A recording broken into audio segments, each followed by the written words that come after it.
भाई पता नहीं कितने क्वेश्चन हुए थे, मैं 101 से स्टार्ट करता हूँ इसको। ठीक है, कह रहा है NaCl के एक सॉल्यूशन का जो ऑस्मोटिक प्रेशर है वो 0.1 atm है,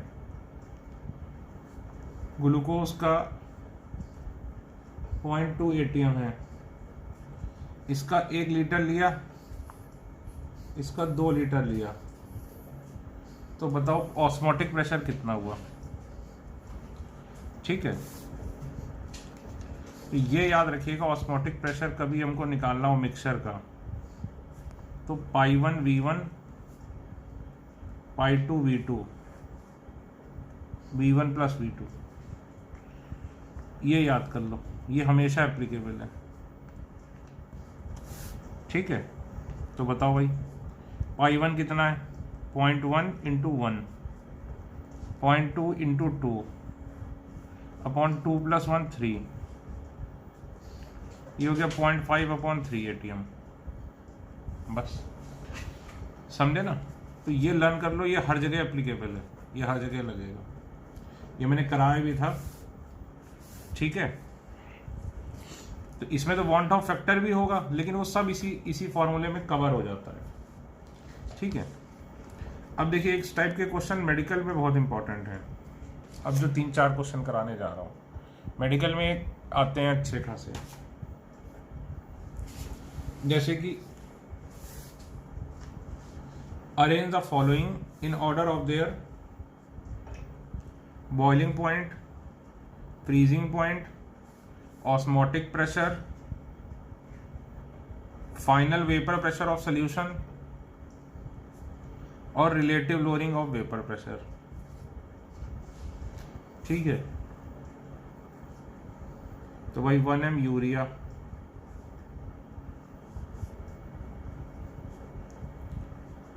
1 m NaCl,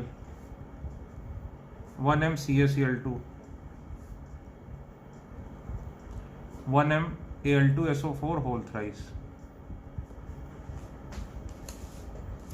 ठीक है, तो देखो जब भी इस प्रकार का सवाल आए इसको करेंगे कैसे, हम सीधे देखेंगे इफेक्टिव मोलैलिटी या इफेक्टिव मोलैलिटी कितनी है, तो हम I × M करेंगे।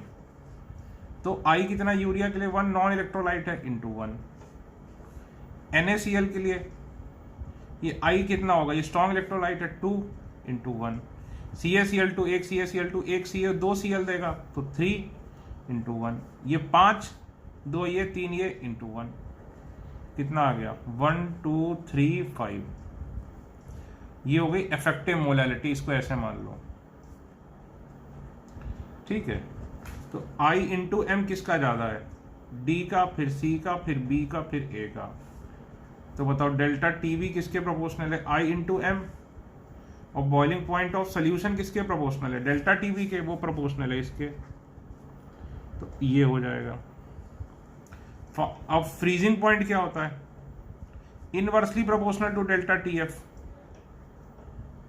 तो फ्रीजिंग पॉइंट फाइनली इसके उल्टा हो जाएगा। Vapour pressure,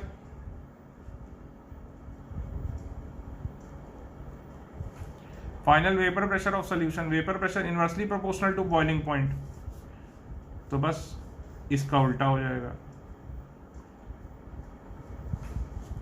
relative lowering of vapour pressure directly proportional to this mole fraction, mole fraction directly proportional to molality, ये देखो। Osmotic pressure directly proportional to molarity, molarity is proportional to molality, तो बस IM, ये भी IM, तो बस हो गया पूरा सवाल। तो ये बहुत इजी सवाल होता है, लेकिन ये बड़ा इंपॉर्टेंट सवाल होता है।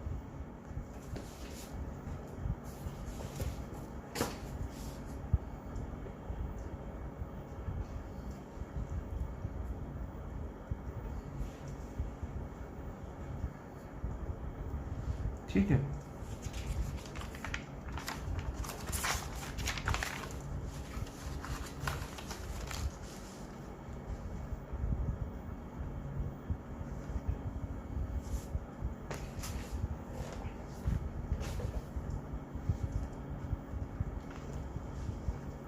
Question which of the following solution has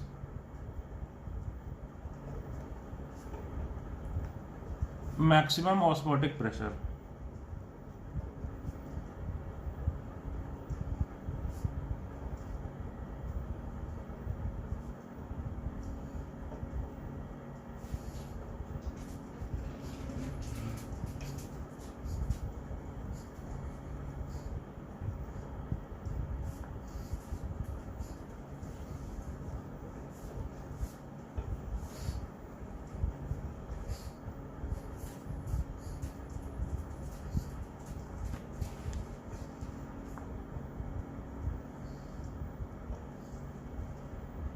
इसको 0.01 कर लो।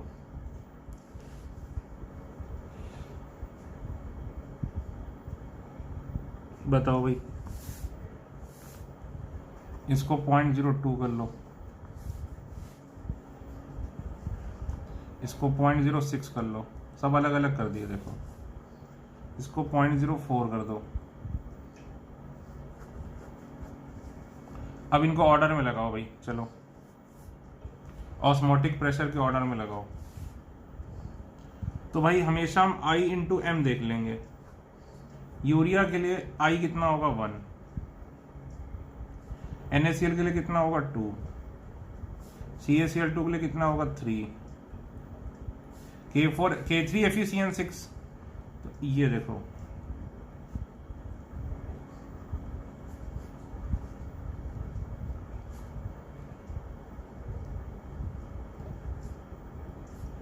तो कितने पार्टिकल हो गए, एक ये और तीन, ये 4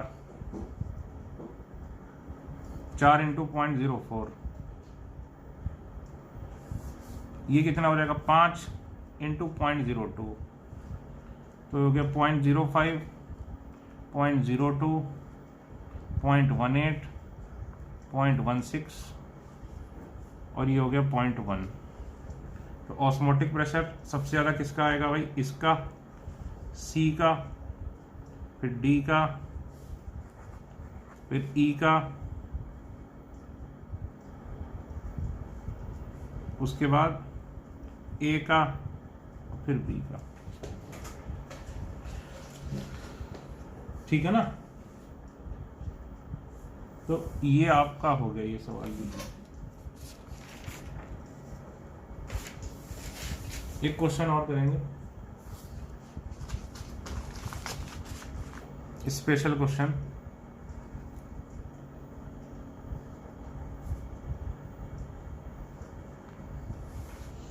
What is the effect on freezing point and boiling point of solution when HgI2 is added to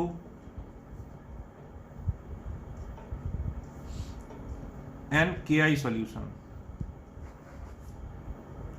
freezing point और बॉइलिंग पॉइंट में क्या फर्क पड़ेगा? गिवन HgI2 क्या है, नॉन वोलेटाइल।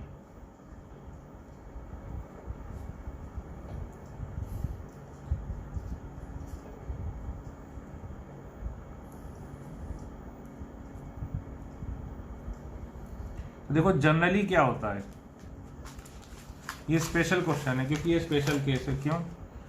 जनरली क्या होता है, जब भी तुम नॉन वोलेटाइल सॉल्यूट डालते हो तो क्या होता है, नंबर ऑफ पार्टिकल्स बढ़ जाते हैं, है कि नहीं? नंबर ऑफ पार्टिकल्स बढ़ जाते हैं। अगर नंबर ऑफ पार्टिकल्स बढ़ जाते हैं तो वेपर प्रेशर कम हो जाता है, तो बॉइलिंग पॉइंट कम हो जाता है, फ्रीजिंग पॉइंट भी कम हो जाता है। सॉरी, बॉइलिंग पॉइंट बढ़ जाता है और फ्रीजिंग पॉइंट कम हो जाता है। यही होता है। अब देखो, लेकिन ये स्पेशल केस है, बट हियर यहां क्या होता है, 2KI plus HgI2 gives K2HgI4। अब देखो ये कितने पार्टिकल थे, पहले 4 पार्टिकल्स थे भाई। K प्लस I माइनस टूटेगा, ये तुमने बाहर से ऐड किया, तो पहले 4 पार्टिकल थे, अब कितने पार्टिकल हुए भाई? ये किस में टूटेगा? तो अब कितने पार्टिकल हो गए? 3 पार्टिकल्स, है ना। 4 पार्टिकल, फिर कितने हो गए? 3 पार्टिकल। तो ये बाहर से ऐड करने से क्या हुआ? नंबर ऑफ पार्टिकल्स कम हो गए। देखो स्पेशल केस है ये, ठीक है। नंबर ऑफ पार्टिकल्स क्या हुए? कम हो गए। नंबर ऑफ पार्टिकल्स कम हो गए तो कॉलिगेटिव प्रॉपर्टीज कम हो गई, तो डेल्टा टीवी भी कम हो जाएगा और डेल्टा टीएफ भी कम हो जाएगा। तो बॉइलिंग पॉइंट कम हो जाएगा और फ्रीजिंग पॉइंट बढ़ जाएगा। तो देखो इसमें उल्टा हो गया, ठीक है। अब देखो,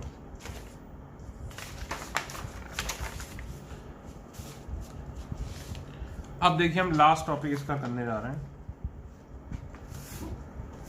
हेनरी लॉ, जो बेसिकली है सॉल्युबिलिटी ऑफ गैस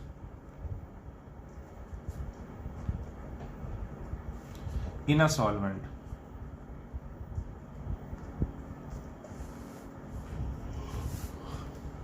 देखो सॉल्युबिलिटी हम डिनोट कर सकते हैं किससे? मोल्स पर लीटर से, मोल फ्रैक्शन से और एब्जॉर्प्शन कोफिशिएंट से।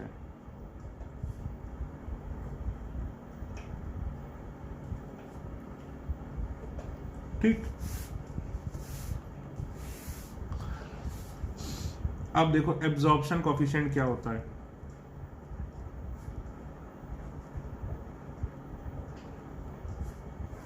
लिखो फटाफट, लिखो absorption coefficient of a gas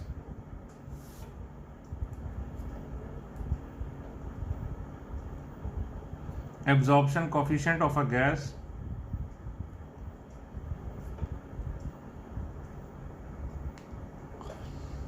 is the maximum volume of gas, bracket में लिखिए volume measured eight STP,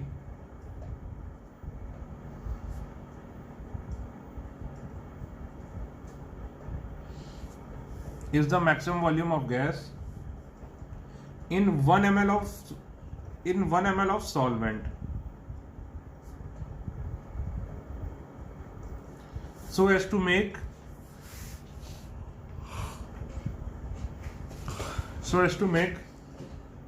a saturated solution,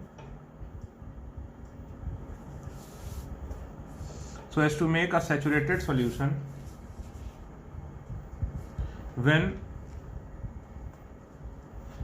pressure of undissolved gas is 1 atmosphere.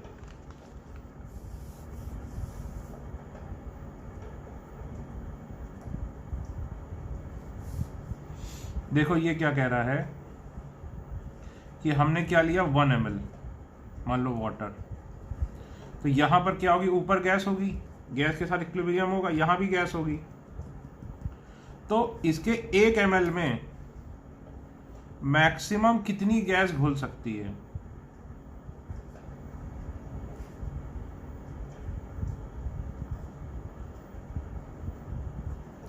इसके 1 ml में मैक्सिमम कितनी गैस डिसॉल्व हो सकती है? वो जो वॉल्यूम आएगा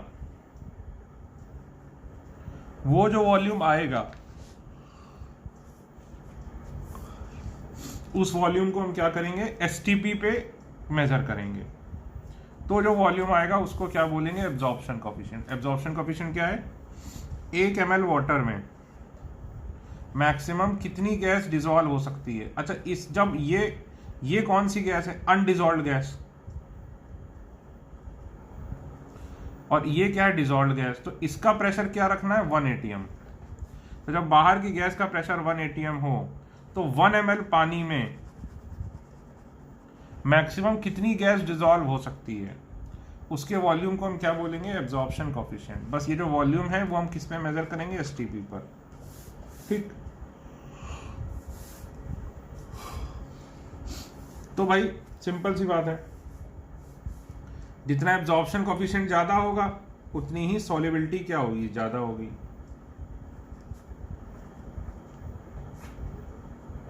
लिखो, जितना ये क्या, एब्जॉर्प्शन कोफिशिएंट,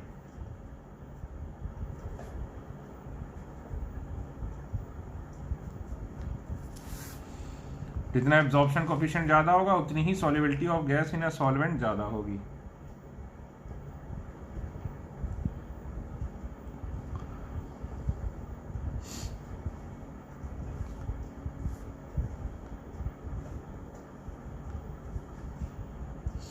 ठीक है, अब देखो, लिखो different gases have different values of absorption coefficient.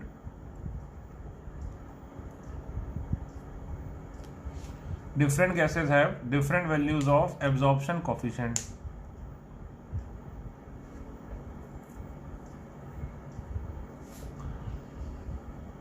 Greater the absorption coefficient,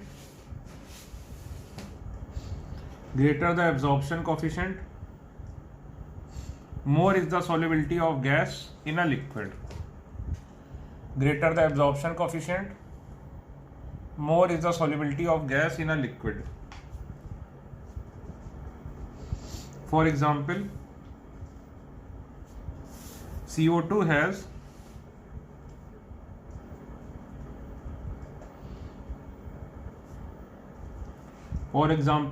has greater absorption coefficient than O2. It means CO2 is more soluble in water than oxygen.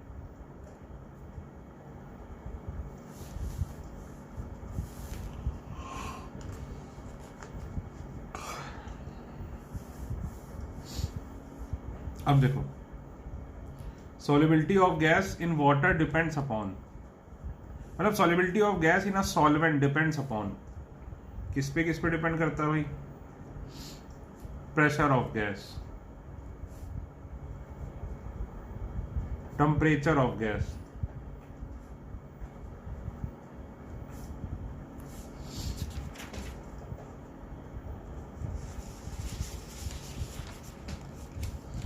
pressure of gas, temperature of gas,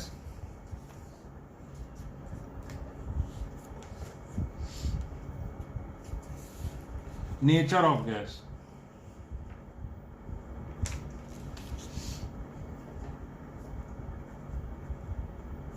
और nature of solvent.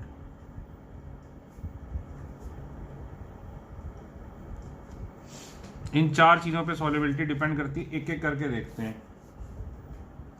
पहला भाई pressure of gas,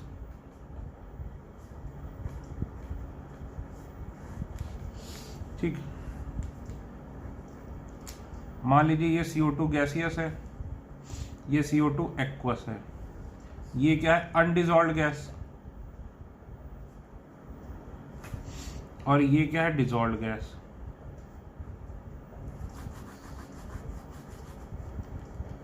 ठीक है, अब खुद सोच के देखो। अब आप एक चीज इमेजिन करिए कि सपोज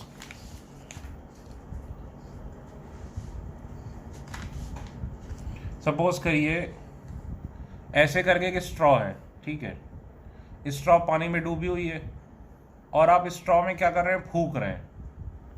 तो आप खुद सोचिए, आप जितनी तेज फूकेंगे स्ट्रॉ में इस तरफ से, उतनी ही ज्यादा पानी में बुलबुले बनेंगे कि नहीं, और जितनी कम ताकत से इस स्ट्रॉ में इधर से फूकोगे उतने ही कम बुलबुले बनेंगे पानी में। इसका मतलब क्या हुआ, जितनी ताकत से, जितनी ज़्यादा कस के तुम यहाँ से फूकोगे, जितनी ज़्यादा कस के तुम यहाँ से एयर ब्लो करोगे पानी में, उतनी ही ज़्यादा गैस डिजॉल्व जाएगी कि नहीं भाई। जितनी कस के यहाँ फूकोगे उतनी ही पानी में ज़्यादा गैस जाएगी, जितनी कम ताकत से फूकोगे उतनी ही कम गैस जाएगी। तो ज़्यादा ताकत से फूकोगे यानी ज़्यादा गैस जाएगी, है कि नहीं। तो इसीलिए क्या बोलते हैं कि ये सॉल्युबिलिटी कब ज़्यादा होगी, अगर इसका प्रेशर ज़्यादा है। तो इधर ये अगर ये वाली ताकत ज़्यादा है तो भाई ज़्यादा डिसॉल्व होगी। ठीक है, इसी बात को ली चैटलियर प्रिंसिपल से समझते हैं। चलो, CO2 gaseous plus water gives CO2 aqueous. ठीक है, अब देखो, अब ये क्या है, अनडिजॉल्व्ड गैस,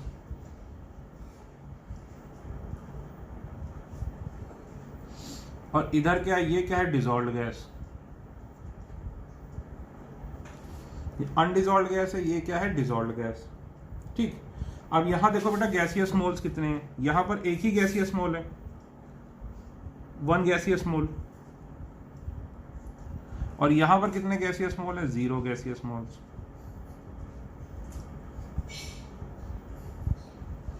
है कि नहीं, यहां एक गैसियस मोल है, यहां क्या है, 0 गैसियस मोल्स। तो खुद बताओ ली चैटलियर प्रिंसिपल से क्या होता था। ली चैटलियर प्रिंसिपल पढ़ा था केमिकल इक्विलिब्रियम में, नहीं पढ़ा है तो भी कोई बात नहीं, अगर नहीं पढ़ा है तो भी कोई बात नहीं। उसने, अभी बता देता हूं क्या प्रिंसिपल था, उसने बोला था प्रेशर बढ़ाओगे तो किधर जाएगी रिएक्शन, जहां नंबर ऑफ गैसियस मोल्स, जहां नंबर ऑफ गैसियस मोल्स क्या हो रहे हैं, कम हो रहे हैं। प्रेशर बढ़ाने से रिएक्शन किधर जाएगी, जहां नंबर ऑफ गैसियस मोल्स कम हो रहे हैं। तो यहाँ एक गैसियस मोल है, यहाँ 0 गैसियस मोल है, तो खुद बताओ प्रेशर बढ़ाने से किधर जाएगी रिएक्शन, इस तरफ जाएगी। क्यों, क्योंकि यहाँ कम है गैसियस मोल्स, कम गैसियस मोल्स हैं। यहाँ पर क्या है, ज़्यादा है, क्योंकि यहाँ पर 1 है, यहाँ पर 0 है। तो प्रेशर बढ़ाने पर रिएक्शन किधर जाएगी, जहाँ गैसियस मोल्स कम होते हैं, कम होते हैं, यानी किधर जाएगी, फॉरवर्ड, फॉरवर्ड जाएगी। यानी बताओ ज़्यादा गैस घुलेगी कि कम गैस घुलेगी, भाई ज़्यादा, इधर से इधर क्या हो रहा है, गैस पानी में घुल रही है, तो हम क्या लिखेंगे, मोर CO2 विल बी डिसॉल्व्ड।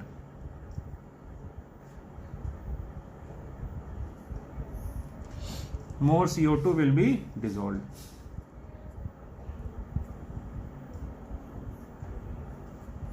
ज्यादा CO2 क्या होगी, डिसॉल्व हो जाएगी।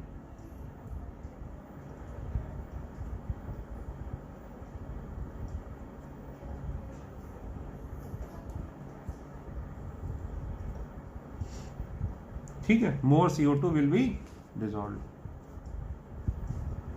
ये देखो, तो इसीलिए क्या बोलते हैं कि इसका प्रेशर जितना ज्यादा होगा ये उतनी ही ज्यादा डिसॉल्व होगी। अगर आपको ये नहीं समझ में आया तो सीधे वो स्ट्रॉ वाला याद रखो, ये स्ट्रॉ है, नीचे पानी है, जितनी कस के यहाँ फूकोगे पानी में उतने ही ज्यादा बुलबुले आएंगे। ठीक है,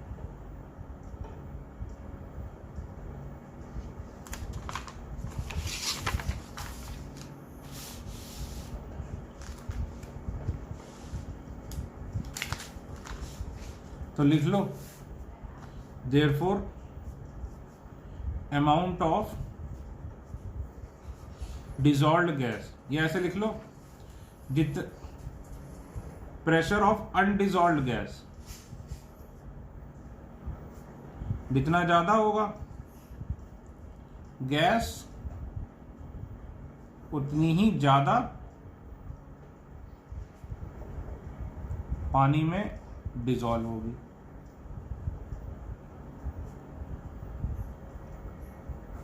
बस सीधी सी बात, यानी solubility of gas directly proportional to pressure of gas.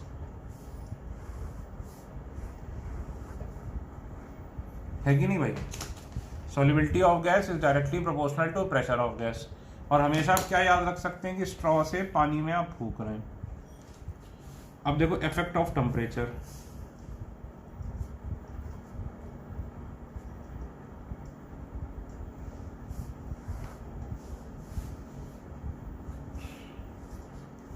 देखो जैसे CO2 गैसियस प्लस वाटर, अब ये होती है एक्सोथर्मिक, ये होती है एंडोथर्मिक। तो एक चीज है कि टेम्परेचर बढ़ाने पर रिएक्शन एंडोथर्मिक की तरफ जाती है,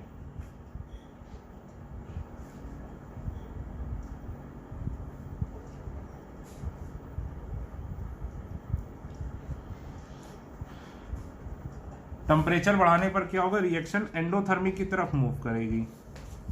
तो ये एक्सो है, ये एंडो है, तो टेम्परेचर बढ़ाओगे तो रिएक्शन किधर जाएगी, बैकवर्ड, यानी इधर जाएगी। इधर जाएगी तो क्या होगा बताओ, कम गैस घुलेगी, भाई ये तो डिसॉल्व्ड गैस है, और ये क्या है, अनडिसॉल्व्ड गैस।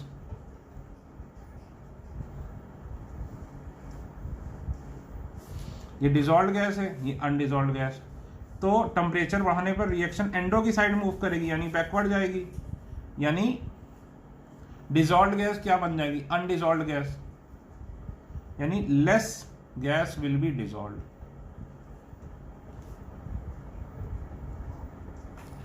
यानी solubility of gas inversely proportional to temperature. Sir हमें नहीं समझ आया कुछ, तो बेटा ये आपको कहानी नहीं समझ में आई, कोई बात नहीं, बस इतना याद रखो क्या, कि solubility of gas directly proportional to pressure, inversely proportional to temperature, खत्म। इतनी बकवास करके मैंने यही सिखाया। ये जिसको और समझ के भी ये याद करना था, और नहीं समझे तो भी ये आना चाहिए, ये आता है, बस बात खत्म। यही सिखाया बस, कि प्रेशर बढ़ाने पर सॉल्युबिलिटी बढ़ेगी, टेम्परेचर बढ़ाने पर सॉल्युबिलिटी कम होगी। इतनी पूरी कहानी में मैंने यही सिखाया बस, और कुछ नहीं सिखाया। तो बस ये आपको याद करना है।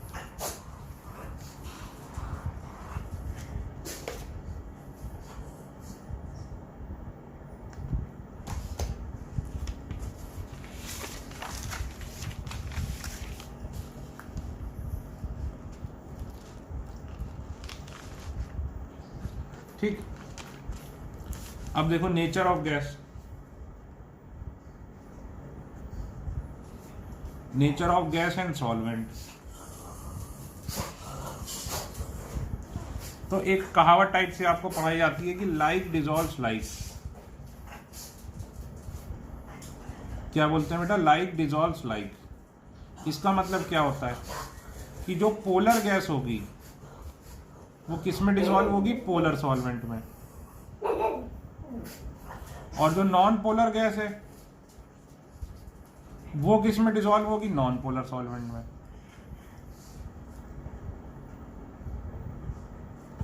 पोलर गैस डिसॉल्व होगी पोलर सॉल्वेंट में, नॉन पोलर गैस डिसॉल्व होगी नॉन पोलर सॉल्वेंट में। तो देखो पोलर गैसेस जैसे CO2 हो गया, अमोनिया हो गया, SO2 हो गया, HCl हो गया, और नॉन पोलर गैसेस जैसे O2, N2, H2, हीलियम, तो ये किस में डिसॉल्व होगी भाई, these gases will be more soluble in water. Water polar है, अल्कोहल है कि नहीं, ये क्या है, पोलर सॉल्वेंट। और ये गैसेस क्या होंगी, लेस सॉल्युबल, किसमें, नॉन पोलर सॉल्वेंट में, जैसे CCl4, बेंजीन, ये क्या है, नॉन पोलर सॉल्वेंट।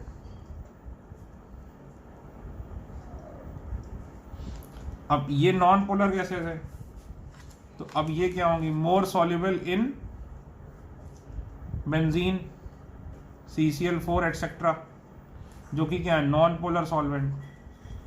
और ये क्या होंगे, मोर सॉल्युबल इन पोलर सॉल्वेंट, जैसे कि वाटर, अल्कोहल एटसेट्रा।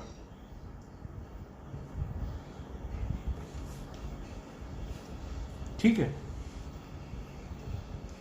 तो ये हो गया, तो ये तो आसानी था।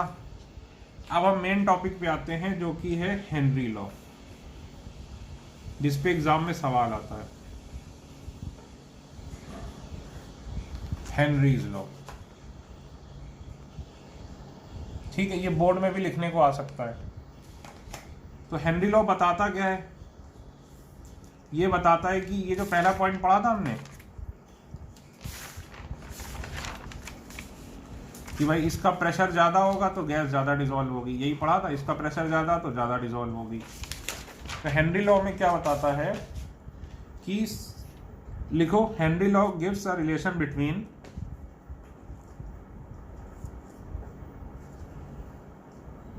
Henry law gives a relation between solubility of gas and pressure.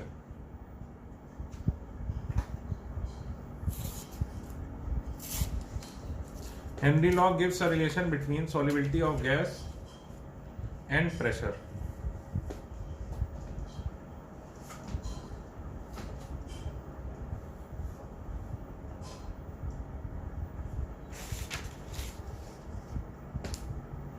ठीक, ये क्या बताता है कि gas, solubility of gas and pressure of undissolved gas.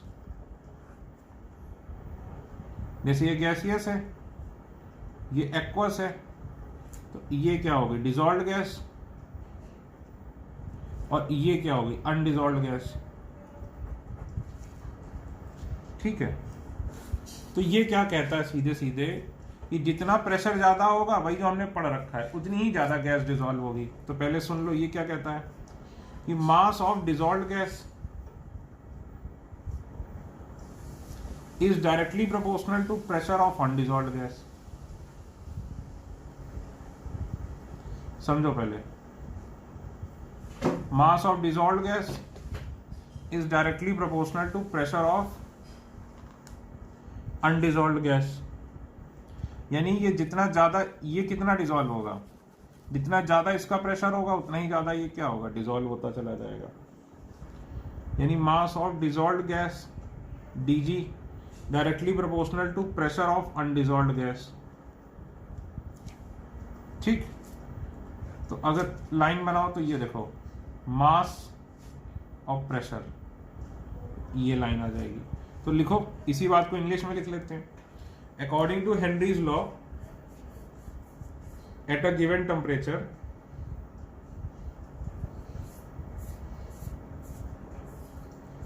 according to Henry's law, at a given temperature, mass of dissolved gas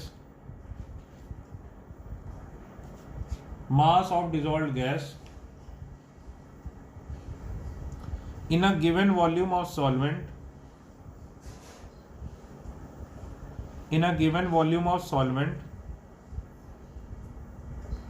is proportional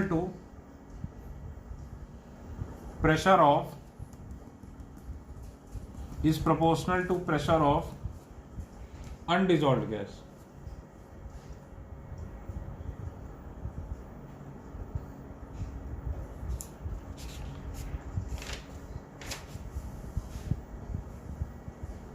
ठीक है, अब ये हो गया। अब न्यूमेरिकल में क्या होता है? हेनरी लॉ अलग फॉर्म में एक्सप्रेस होता है। तो लिखो, Henry's law can be expressed in terms of mole fraction also. ये देखो, मोल फ्रैक्शन ऑफ डिजॉल्व्ड गैस, भाई जितना ज्यादा मास होगा डिजॉल्व, उतना ही ज्यादा क्या डिजॉल्व होगा? उतनी ही ज्यादा मास भी डिजॉल्व, मोल्स डिजॉल्व होंगे। भाई जितना ज्यादा मास डिजॉल्व होगा, उतने ही ज्यादा क्या डिजॉल्व होंगे? मोल्स डिजॉल्व होंगे, उतना ही ज्यादा क्या होगा? Mole fraction. तो दूसरे तरीके से क्या बोलते हैं? Mole fraction of dissolved gas is directly proportional to pressure of undissolved gas. ठीक, या फिर इसको ऐसे लिख सकते हैं कि उल्टा करके लिख लो, undissolved gas directly proportional to ये mole fraction of dissolved gas. तो प्रोपोर्शनलिटी हटा के क्या लगा दो? कांस्टेंट। तो pressure of undissolved gas is equal to KH into mole fraction of dissolved gas.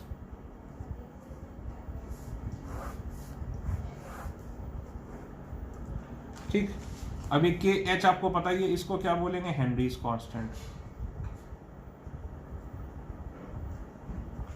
इसकी यूनिट क्या होगी? सेम एज प्रेशर, है कि नहीं? क्योंकि ये यूनिटलेस है, तो इसकी यूनिट क्या होगी? Same as pressure. ठीक है, तो अब देखो, एक चीज ध्यान रखना, चलो एक एक करके। अब पहले लिखो significance of KH, very important.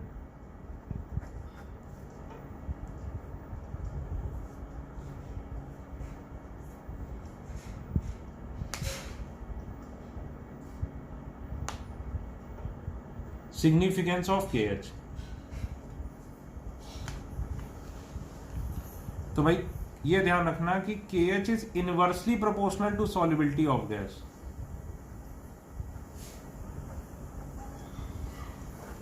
जिसका KH ज्यादा उसकी सॉल्युबिलिटी कम, ये ध्यान रखना। जिसका KH ज्यादा उसकी सॉल्युबिलिटी कम, लिखो। जिसका KH कम उसकी सॉल्युबिलिटी ज्यादा, ये पहला पॉइंट था,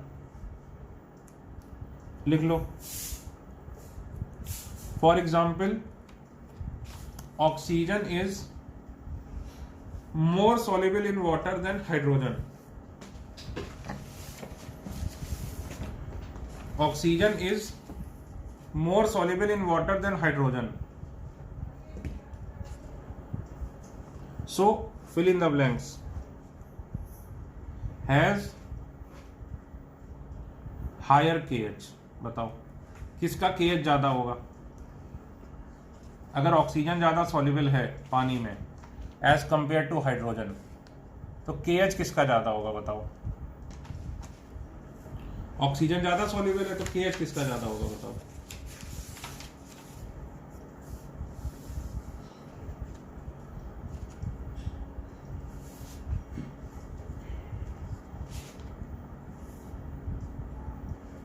बताओ भाई। तो ऑक्सीजन मोर सॉल्युबल है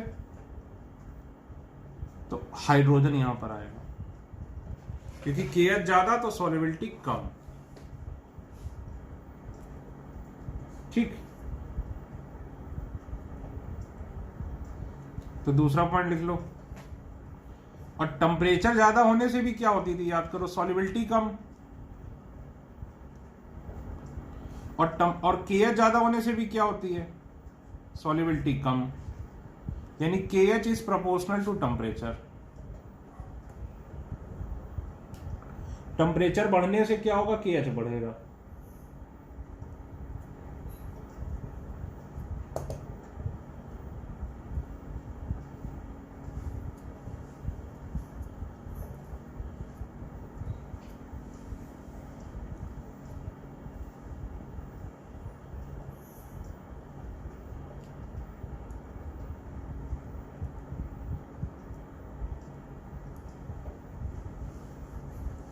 ठीक है, तीसरा पॉइंट लिख लो। KH depends upon nature of gas as well as nature of solvent and temperature. KH depends upon nature of gas as well as nature of solvent and temperature. जैसे याद करो, KB, KF ये किस पे depend करते थे, only solvent. याद करो, delta T equal to KBMI ये किस पर डिपेंड करते थे, ओनली सॉल्वेंट। लेकिन KH किस पर डिपेंड करता है, सॉल्वेंट पर भी और गैस पर भी। चाहो तो लिख लो कि रिमेंबर कि KB और KF ये किस पर डिपेंड करते थे, डिपेंड्स ओनली ऑन सॉल्वेंट। याद करो, KB KF सॉल्यूट पर डिपेंड नहीं करते थे। KB KF सॉल्यूट पर डिपेंड नहीं करते थे, ये किस पर डिपेंड करते थे, केवल सॉल्वेंट पे। ठीक है, और KB KF किस पर डिपेंड करते थे, केवल सॉल्वेंट पे। ठीक, but KH Henry's constant depends upon क्या, solvent as well as solute. और यहां पर सॉल्यूट क्या है, गैस। भाई गैसियस सॉल्यूशन बनना है तो सॉल्वेंट, सॉल्यूट क्या है, गैस। और KB KF किस पर डिपेंड करते थे भाई, केवल सॉल्वेंट पे। और ये टेम्परेचर पर भी डिपेंड करता है। खैर टेम्परेचर पे तो ये भी डिपेंड नहीं करते थे, चलो हम नहीं मानते थे इसको। ये बॉइलिंग पॉइंट पे करते थे तो फिक्स हो जाता था, लेकिन ये टेम्परेचर पे थे। ठीक है, फॉर एग्जाम्पल ये देखो, हाइड्रोजन अगर वाटर में करोगे तो हाइड्रोजन का KH आता है 71, और यही बेंजीन में ले लोगे तो 3.6। देखो अलग अलग KH है, gas same same gas different solvent, different KH है कि नहीं। CO2 वाटर में और बेंजीन में, देखो वाटर में इसका KH है 1.67 और बेंजीन में है 0.11, तो डिफरेंट KH हो गया, बताओ, सेम गैस, ठीक। और यही देखो बेंजीन के लिए, CO2 के लिए KH कितना है 0.11 और बेंजीन के लिए, हाइड्रोजन के लिए KH कितना है 3.6। तो सॉल्वेंट सेम है, गैस अलग, KH बदल गया। तो KH इस पे भी डिपेंड करेगा, इस पे भी, और टेम्परेचर पर भी। KH depends also on temperature. ये देखो O2 के लिए 293 केल्विन पर KH, वाटर में 34.86 और 303 केल्विन पर 46.82। तो देखो डिफरेंट KH है, different temperature, solvent same, gas same, तो लिख लो solvent same, gas same, temperature different, तो KH भी क्या हो गया, डिफरेंट। तो KH किस पर डिपेंड करता है, सॉल्वेंट पे, सॉल्यूट पे यानी गैस पर, और टेम्परेचर, तीनों चीजों पर डिपेंड करता है। और सॉल्युबिलिटी जो है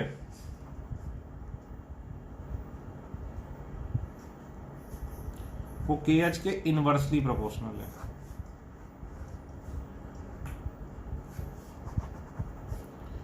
सॉल्युबिलिटी जो है वो KH के क्या है, इनवर्सली प्रोपोर्शनल।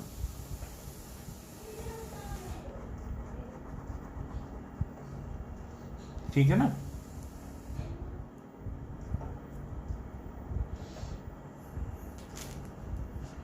और ये लिख लो, ये डायरेक्टली प्रोपोर्शनल टू टेम्परेचर, ये ऐसे कर दो भाई। सॉल्युबिलिटी भी टेम्परेचर के इनवर्सली प्रोपोर्शनल है और KH भी, ये देखो,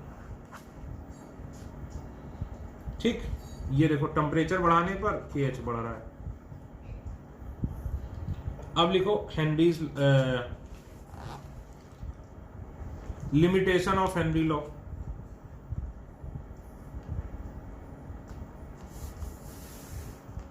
लिमिटेशंस ऑफ हेनरी लॉ। तो पहली बात कि the gas should behave like an ideal gas. तो भाई ये प्रैक्टिकली किसके लिए वैलिड है, आइडियल गैस के लिए।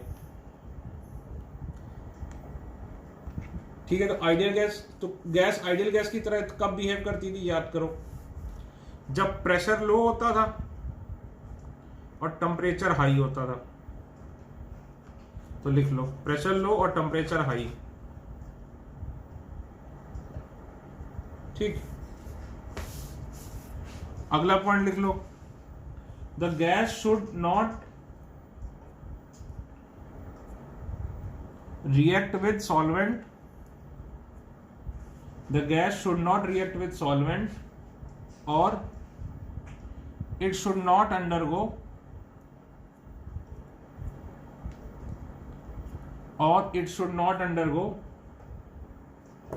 association or dissociation।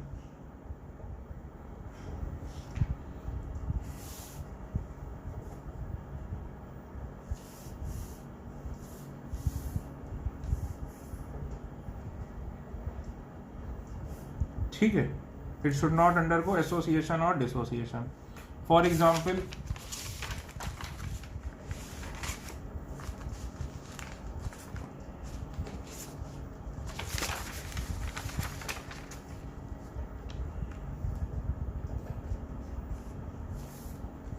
देखो जैसे Henry law is not valid for ammonia,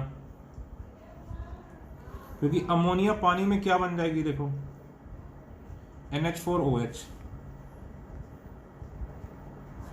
और फिर ये डिसोसिएट भी हो जाएगी। तो अमोनिया देखो क्या होगी, रिएक्ट करेगी, फिर एसोसिएट या डिसोसिएट हो जाएगी। इसी तरह देखो HCl गैसियस प्लस पानी, तो क्या बन जाएगा HCl एक्वस, और HCl aqueous H plus plus Cl minus. ठीक है, तो ये ध्यान रखना।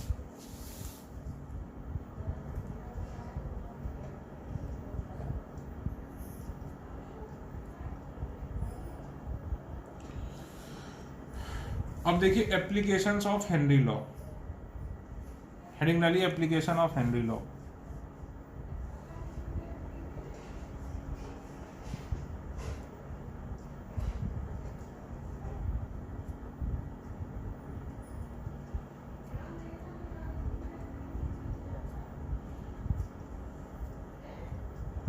ठीक है, तो इसकी मैं आपको फोटो खींच के भेज दूंगा, वो आप पढ़ लेना। ये मैं लिखवा नहीं रहा हूँ, बिल्कुल बोर्ड वाले सवाल है इसमें, तो वो आप कॉपी में लिखना भी और समझना भी। ठीक है, ठीक।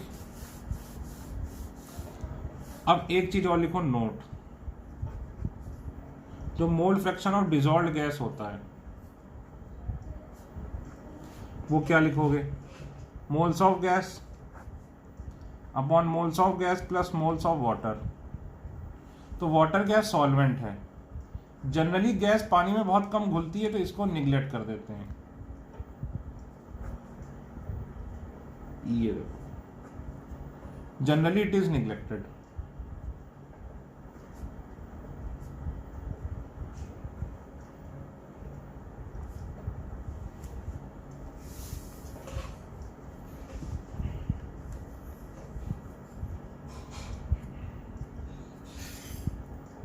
ठीक है, ये हो गया नोट 1। बताओ मोल्स इन 1 लीटर वाटर कितने होंगे भाई। वेट 1 लीटर वाटर का वेट कितना होगा 1000 gram, upon atom molecular weight of water 18 gram, 55.55। ये याद होना चाहिए।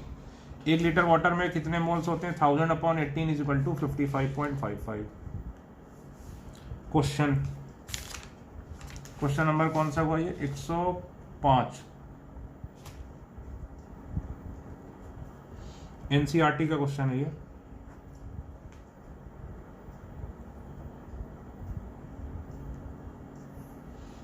If N2 gas is bubbled through water,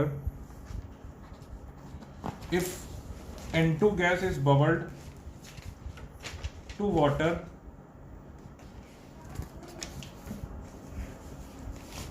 at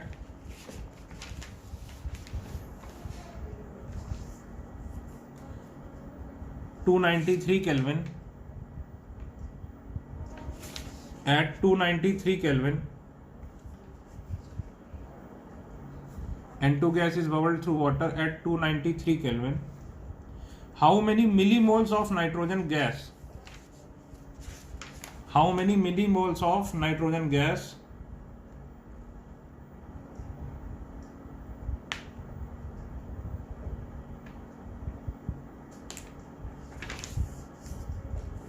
will dissolve in 1 liter of water? How many millimoles of nitrogen gas will dissolve in 1 liter of water, given that nitrogen exert a partial pressure of 0.987 bar? Given that nitrogen exerts a partial pressure of 0.987 bar, given Henry's law constant for nitrogen, given Henry's law constant for nitrogen at 293 Kelvin is 76.48 kilobar.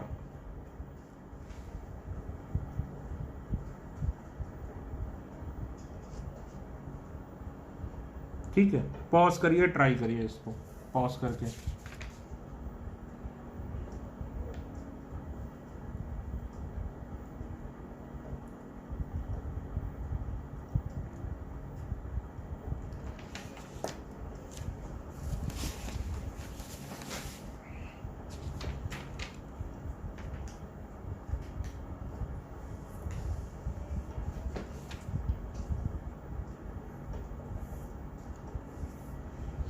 अब देखिए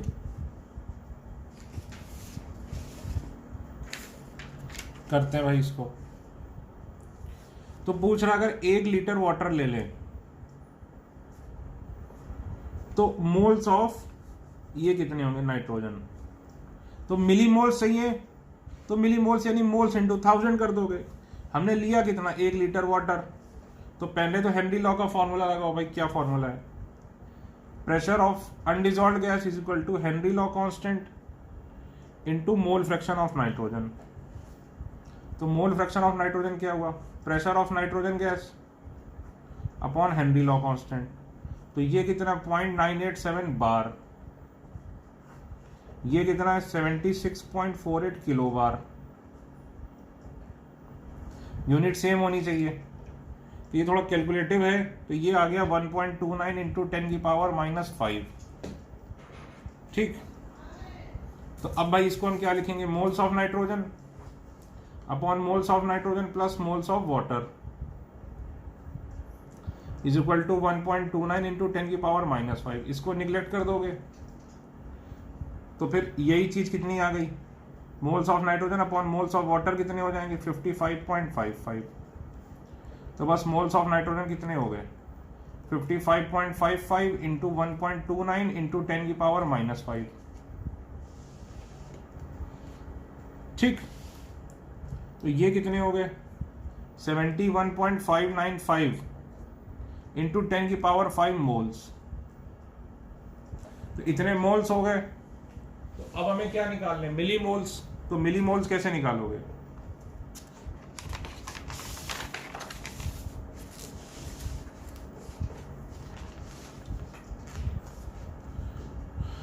भाई moles कितने 71.595 into 10 की power -5 moles. तो मिली moles